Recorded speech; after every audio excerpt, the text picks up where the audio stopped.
Alright, this is the AeroSys ALS or Assisted Landing System setup tutorial.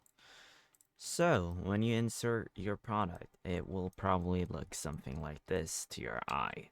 So, you need to open the Explorer and you'll see there's a folder called AeroSys ALS. This one's important not to delete. Inside, you will find a bunch of things, including, for example, these parts, delete me. These you can delete because they serve no purpose, and same with these pre-made approaches if you want. These are made just for people who can't be asked to make them themselves.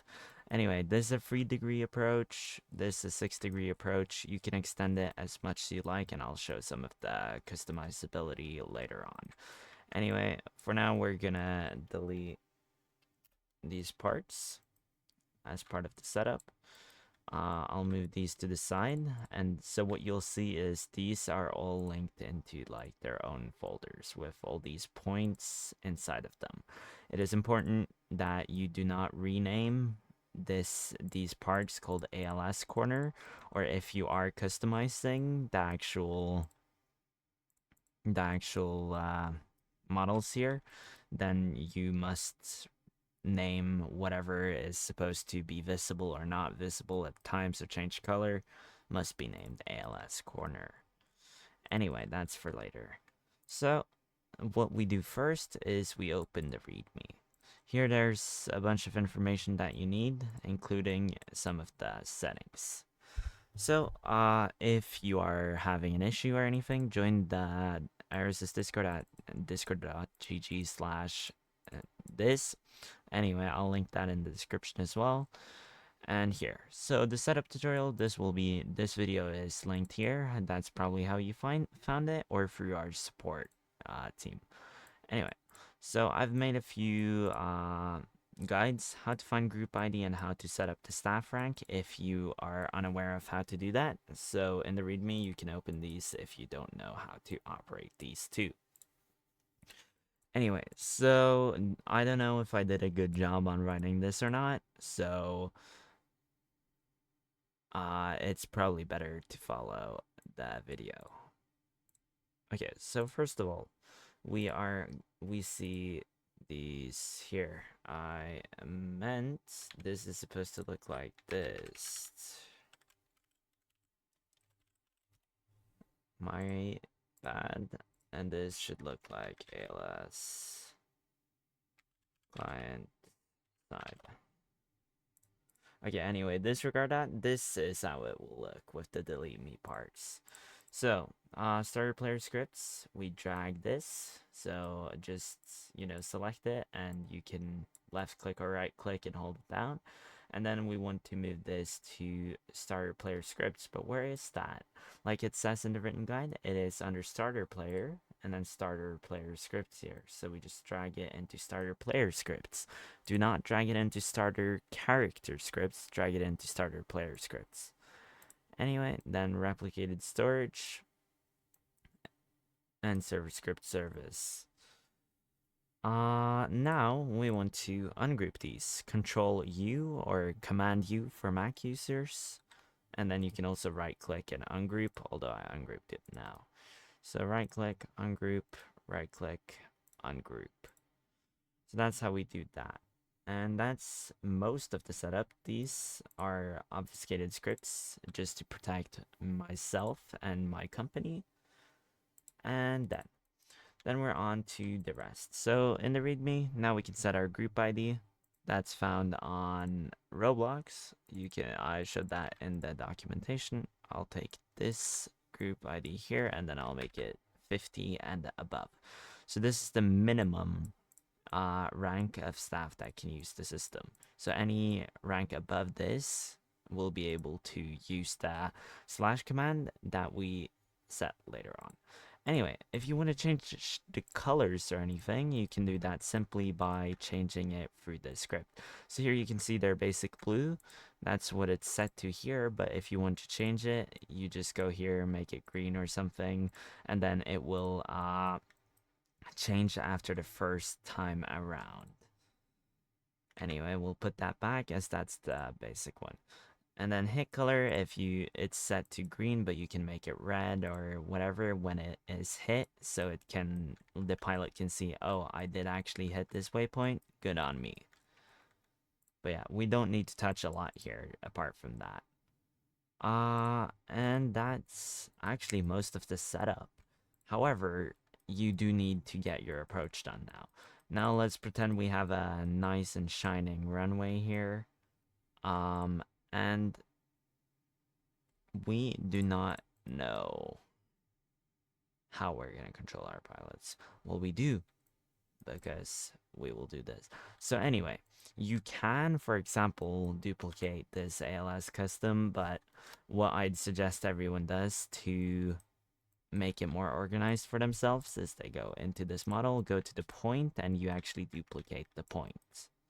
So I wouldn't suggest really touching anything inside of here, especially not these, as these are critical in order to make the actual point work. However, if you customize it, make sure this M part is within bounds of the actual corners, or however you may model it. That way it senses the touch and changes the color and does what it's supposed to do.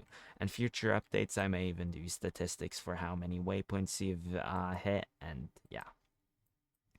So anyway, moving on, say we want to create an approach. You want to avoid some things on the ground, so you make it slightly lower here than it should, but then you ramp it up, then you can do that. And then even if you want to, like, say this could be the takeoff path as well, you can add turns, you can angle it and everything, like, just do what you want. This system is so customizable. Just as long as your pilots know, like, they see it, then that's great. And then yeah, so these are based off character and not the plane. But the plane, as long as his character hits, or the person's character's hits, it'll be fine.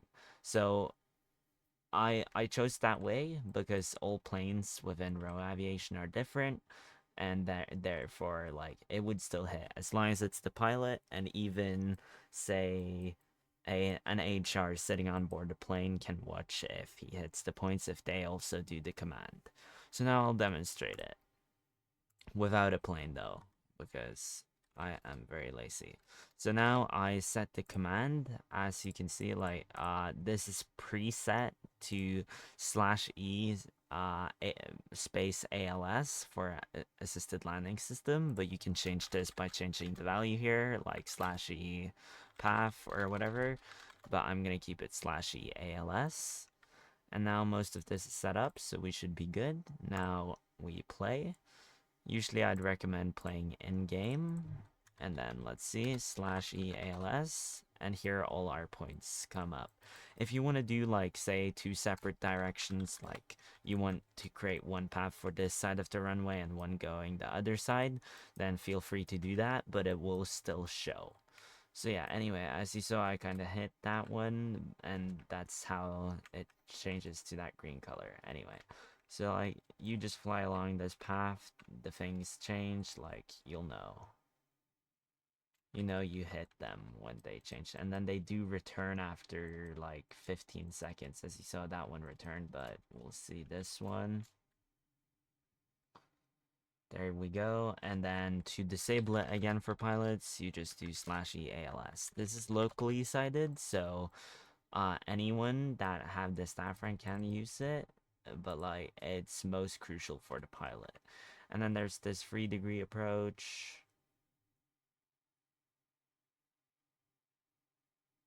And yeah, you get the idea. But that's pretty much the setup. And then what I noticed about this product is it's very broad. So you can use it for takeoff, you can use it for landings, but if you want, you can also make a whole path for, say, a flight. Like, you can take it from takeoff to landing, like, with these points, just all the way to cruise and down. And then you know your pilots are following the path they're supposed to, and you can actually estimate even better how long a flight is going to take.